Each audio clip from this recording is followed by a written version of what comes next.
idea that in a way Ukraine threatens Russia is absolutely to put the whole thing upside down. It is Russia that is the aggressor. It is Russia that has used force and continue to use force against Ukraine. And then they are building up with around 100,000 troops, artillery, armor, drones, tens of thousands of combat-ready troops, and threatening rhetoric. We should hardly be shocked. This was really preordained, given that both sides were coming into these talks with views that are just about as polar opposite as you can get when it comes to notions of Europe's security architecture.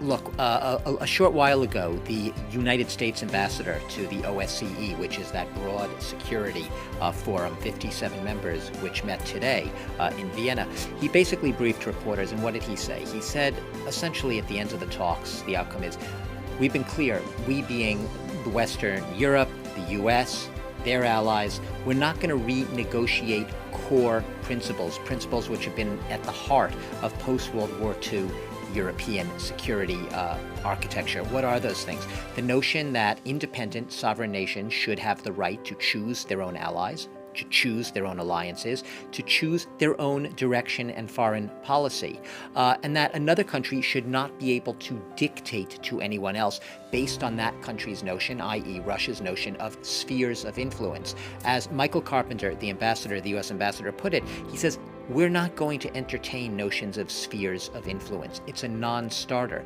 And that's really where it's also a game over as far as these talks go, because once you have a position in which one side says, we are not entertaining notions of spheres of influence, that is this notion that even though the Soviet Union collapsed 30 years ago, Russia still sees the former Soviet states, at least the vast majority of them, as being part of its own backyard, and therefore that it has the prerogative to enforce its own sort of laws, if you will, even though they are sovereign nations, in this area, and not let Westerners encroach on these areas. Where do we go from here? And this is where it gets difficult. Right now, basically, they say if the U.S. is saying if the Russians walk away from these talks going forward, it will show that they were never really keen on a real diplomatic dialogue to begin with. The Russians, meanwhile, are saying just the opposite. They're saying, you know what, if these talks collapse, if everything collapses and the West keeps up the military pressure, we might actually, a senior Russian official said this earlier today, Russia might deploy troops to Cuba and Venezuela. Deploying troops to Cuba, I mean, that is reminiscent of the 1960s Bay of Pigs crisis. It's opening up a whole Back to the Future Cold War era chapter of history again. You can get a sense how far these sides apart. They are both convinced that they have the sort of stranglehold on the truth here, and at least they're talking, but it's not looking pretty good coming out of these talks after a week of diplomatic rounds of discussion.